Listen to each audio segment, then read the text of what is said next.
Track in the week.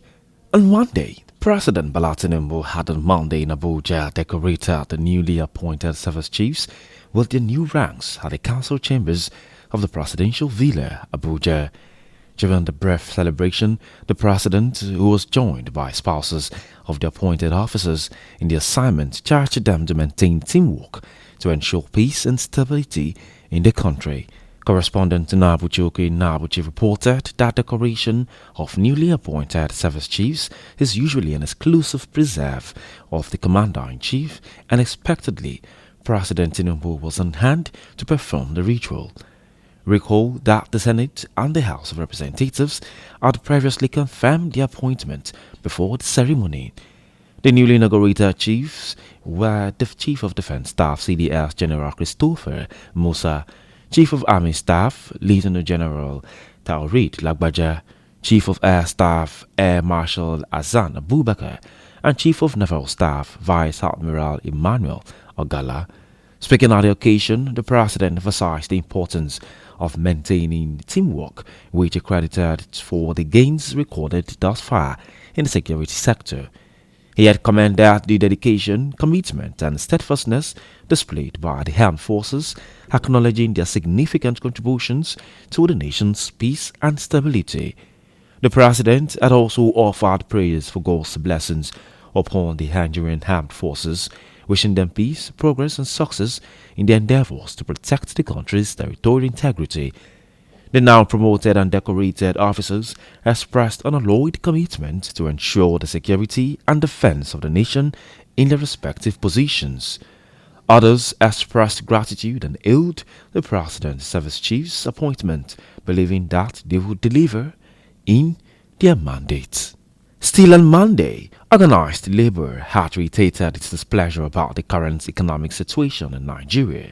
Rising at a special meeting of leadership of all affiliate unions of Nigerian Labour Congress in Lagos State, it was declared that due to what the people of the country are going through presently economically, the planned protest is not negotiable, and wish government can bend and do something to cushion the sufferings of the people. Galaxy News correspondent Lebu Joseph reported that against the backdrop that the Nigerian Labour Congress is fighting for salary increment and palliative for workers, Labour leaders have shown that the agitation this time is about the entire citizens of the country whose income can no longer afford them basic needs of life.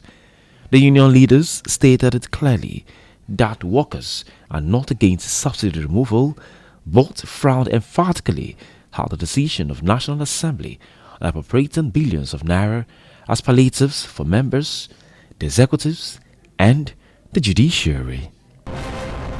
And on Tuesday, the Presidential Election Petition Court (PEPC) sitting in Abuja had on Tuesday reserved its judgment on the petition that a former Vice President and candidate of the People's Democratic Party (PDP), Alhaji Atiku Abubakar, filed to nullify President Bola Tinubu's election.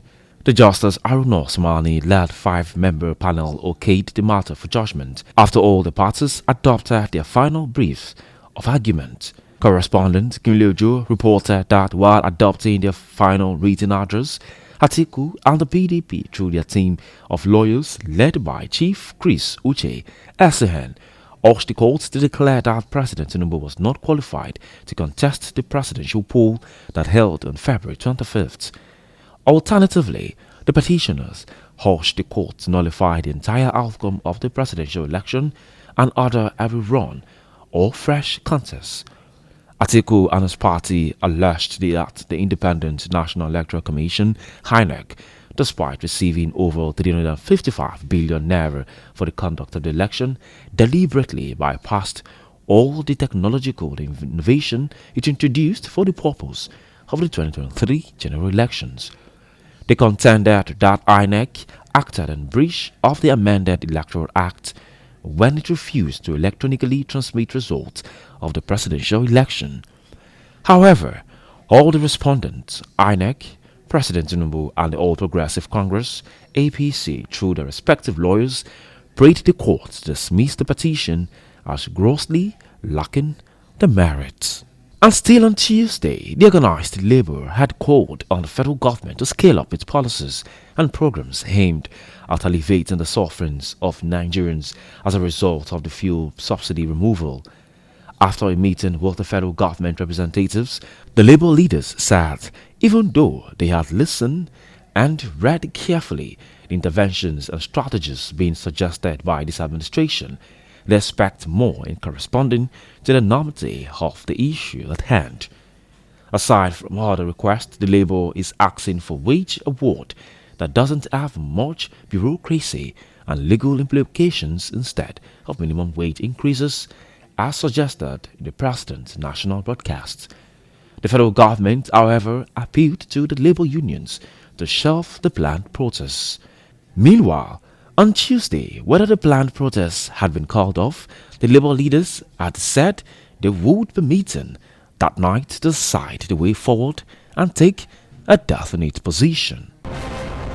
And on Wednesday, the Nigerian Labour Congress and its affiliates held a peaceful protest nationwide to press home the demand for palliatives to cushion the effect of the fuel subsidy removal.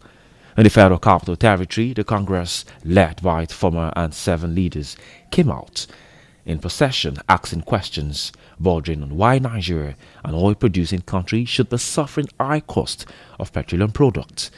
After the short visit to the ministry, the procession headed to the National Assembly, where the comrade faced a barricade from the police and other security agencies while they had a brief stop. The workers could not withstand the security walls as they pulled down the first main gate to gain access into the National Assembly complex. Organized labor took to the street of Lagos, specifically Trobafemi Awolowo Way down to the arcade opposite the State House of Assembly in protest for the current economic hardship the people of Nigeria are going through. Also in other states of the Federation. Meanwhile, also in Lagos, leaders of various affiliate unions of Nigerian Labour Congress, civil society organizations, including Joint Action Forum (JAF), came together to show their grievances in a peaceful procession, singing different songs condemning policies of government which they term as anti-human. Labour leaders want a quick reversal of some policies promulgated by the Tinubu-led administration, which have further compounded the socio-economic woes of the people. Still on Wednesday, the Chief of Staff to the President, Femi Gbajabiamila, had submitted the second list with the second batch of ministerial nominees to Senate President Godswill Akpabio. Akpabio is expected to unveil the additional nominees of the President after the screening of the 28 nominees in the first batch. Already, the Senate had screened 25 nominees in the first batch as of the time of the report, and there are 3 more nominees. Gbajabiamila had last Thursday submitted the first list with 28 nominees to the Red Chamber and said more names would be forwarded to the Upper Chamber. Those screened on Wednesday are Dele Alake, Lateef Fagbemi, and Mohammed Idris, with Ali Pate and Doris Uzoka. The Senate had on Tuesday screened 9 nominees and adjourned the exercise till Wednesday. Those screened on Tuesday are ex-governors Nasir El-Rufai of Kaduna State and Dave Umahi of Ebonyi State, Wale Edun, Uche Naji, Stella Oketete, Adebayo Adelabu, Ekperikpe Ekpo, Anatu Musawa, and Musa Dangiwa. The upper chamber had on Monday screened 14 of the 28-man list of ministerial nominees forwarded by the President last Thursday. And now, on Thursday, the National Executive Committee (NEC) of the All Progressive Congress (APC) had on Thursday elected the former Kano State Governor Abdullahi Ganduje as the national chairman of the party. The party's NEC also elected the former Senate spokesman Ajibola Bashiru from Osun State as national secretary. The 2 party officials were elected on Thursday at the 12th NEC meeting of the party held at the Congress in Abuja. Addressing party leaders after his emergence, Ganduje thanked the president and promised that internal democracy would prevail in the party during his tenure. The ex-Kano governor pledged to ensure a scientific register of party members and pay utmost attention to election management and conflict resolution. Kanduje promised to hit the ground running to ensure victory for the party in all forthcoming governorship elections across the country.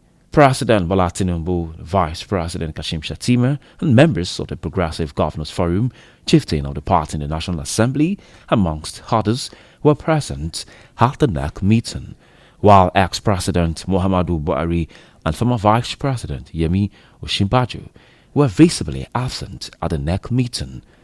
The first national chairman of the party, Bisi Akande, was, however, present. Still on Thursday, the chairman of the ECOWAS Authority of Heads of State and Government, President Bola Tinubu, had dispatched a delegation to Niger Republic with a mandate to expeditiously resolve the current political impasse in the country. The action was in line with the resolution reached at the end of the extraordinary summit of the ECOWAS held last weekend in Abuja. The delegation, headed by former Nigerian head of state, General Abdulsalami Abubakar, retired, left for Niamey on Thursday following a briefing by President Tinubu at the State House in Abuja. The former Nigerian head of state is joined in the delegation by the Sultan of Sokoto, Alhaji Muhammad Sa'ad Abubakar III, and the President of ECOWAS Commission, His Excellency Omar Aliyu Taure. The President had also sent a separate delegation led by Ambassador Babagana Kingigbe to engage with the leaders of Libya and Algeria on the Niger crisis. Briefing the two delegations, President Tinubu charged them to engage all stakeholders robustly with a view to doing whatever it takes to ensure a conclusive and amicable resolution of the situation in Niger for the purposes of African peace and development, rather than a move to adopt the geopolitical positions of other nations. Speaking after the meeting, General Abdulsalami Abubakar retired said the delegation would meet the coup leaders in Niger to present the demands of the ECOWAS leadership. Both leaders of the two missions had expressed optimism on the outcome of the assignment. Yet on Thursday, the defense headquarters have restated the Nigerian military commitment to restore normalcy and put to an end security challenges across the country. Director of Defense Media Operations, Major General Edward Buba, stated this while addressing journalists in Abuja on Thursday on the ongoing military operations across the country. He gave operational updates stating that in the last 2 weeks, troops neutralized 36 terrorists, arrested 137 gunmen, 3 gun runners, 2 kidnappers, 6 collaborators, 15 perpetrators of all thefts, and recovered a sum of 3,177,650 naira, as well as rescued 140 kidnapped hostages. The DMO further stated that the troops recovered a total number of 37 weapons and 370 ammunition in the course of operations across the country, recovering 16 AK-47 rifles, 8 vehicles, 45 motorcycles, 32 mobile phones, 1 speedboat, 36 illegal refining sites, 310,700 litres of stolen crude oil, and 5 litres of premium motor spirit, among others. And on Friday, President Bola Ahmed Tinubu had declared that despite the nation's current rate of energy supply, his administration is poised to address all the obstacles mitigating against stable electricity supply in the country. He said his administration will bring solutions to the multifarious challenges across the electric power sector value chain, which will significantly relieve long-standing problems of suppressed demand and improve the steadiness of peak supply for Nigerians, affirming that improved energy generation and distribution is an imperative for accelerated national growth. Correspondent Nabuchi Nabuchi reported that President Tinubu, who spoke at the groundbreaking ceremony of the new 350 megawatts Gwagalada Independent Thermal Power Plant Phase 1, where he urged the NNPC and its partners to deliver the landmark project within the promised 3 years completion timeline, insisting that 3 years must be 3 years. President Tinubu noted that a swift improvement in the stability and quantum of energy supply will enhance national economic development, which remains a cardinal priority of his administration. President Tinubu pledged his administration's commitment to addressing the power challenges and gas utilization with a clear focus on advancing the diversification of its energy mix. Similarly, the Group Chief Executive Officer of the NNPC Limited, Malam Melek Kyari, stated that the NNPCL will leverage on the nation's endowment of gas resources to power the nation's industrial growth and stimulate public job creation, adding that through the project, the NNPCL would be providing a huge boost to the national grid. Kyari assured the President that NNPCL will continue to execute power projects to enhance energy security, noting that several of such had already been completed. This, according to the NNPCL Group CEO, include a 50 megawatts Maiduguri power plant and the 900 megawatt and 1,300 megawatt power plants in Kaduna and Kano, respectively.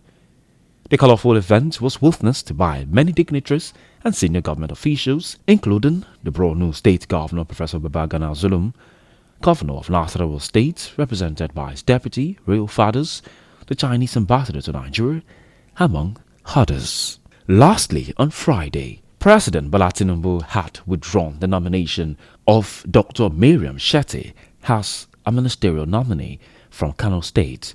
Tinubu's directive was contained in a letter read by President of the Senate, Godswill Akpabio, on Friday's plenary. According to the letter, Mariga Mahmood is to replace Dr. Shetty as a ministerial nominee. The President had also announced Festus Keyamo SN as a ministerial nominee. This addition now takes the total number of ministerial nominees to 48. Among those on the list who appeared before the lawmakers were 5 former governors, 3 former federal lawmakers, 2 women, and a host of others. The former governors are Simon Lalong of Plateau State, Ibrahim Giedam of Yobe State, Bello Matawale of Zamfara State, Atiku Bagudu from Kebbi State, and Adegboyega Oyetola from Osun State. Also are former lawmakers Sabi Abdullahi from Niger, Halkali Saidu from Gombe State, Zephaniah Gisalo of FCT, and Heineken Lokobori of Bayelsa State, who is also a former Minister of State for Agriculture and Rural Development. The 28 nominees screened earlier this week for 3 days, Monday to Wednesday, are yet to be confirmed by the senators. And that's all on Track in the Week.